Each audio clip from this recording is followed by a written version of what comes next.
A reading from the Holy Gospel according to Mark, chapter 12, verses 18 to 27. The passage is taken from the Message version of the Bible.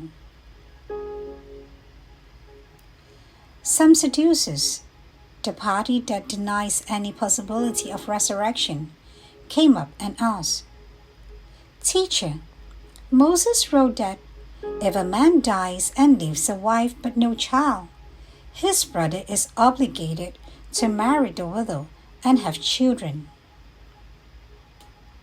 Well, there once were 7 brothers. The first took a wife.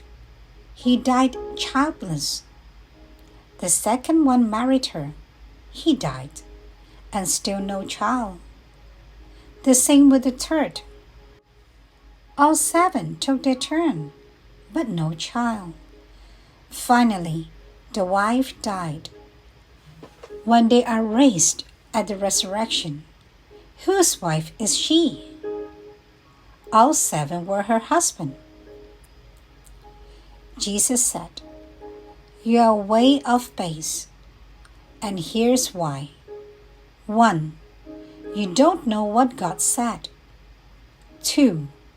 You don't know how God works. After the dead are raised up, we are past the marriage business. As it is with angels now, all our ecstasies and intimacies then will be with God. And regarding the death, whether or not they are raised, don't you ever read the Bible? How God at the bush said to Moses, 'I am, not was, the God of Abraham, the God of Isaac, and the God of Jacob.' The living God is God of the living, not the dead.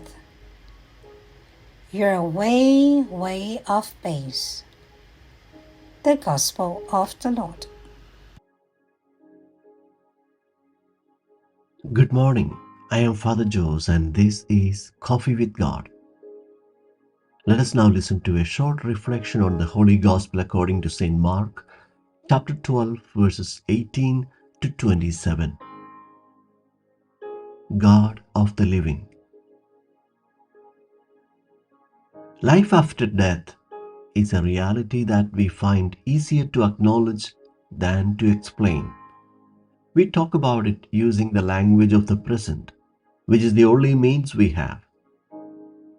The question about marriage brought up in today's gospel is a classic example. In Jewish law, if a man died without children, his brother was obliged to marry his widow and have children in the deceased brother's name. This situation is reflected in the Old Testament story of Tobit, where Sarah becomes the subject of ridicule from her own maidservants. Distraught after the deaths of 7 husbands, she pleads with God to take her life. The question is hypothetical and is posed by the Sadducees, who do not believe in the resurrection. They ask whose wife a woman would be at the time of the resurrection if she had been married to 7 husbands.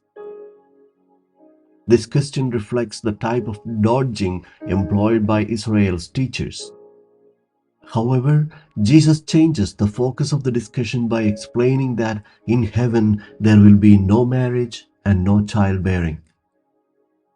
The afterlife represents an entirely new way of being.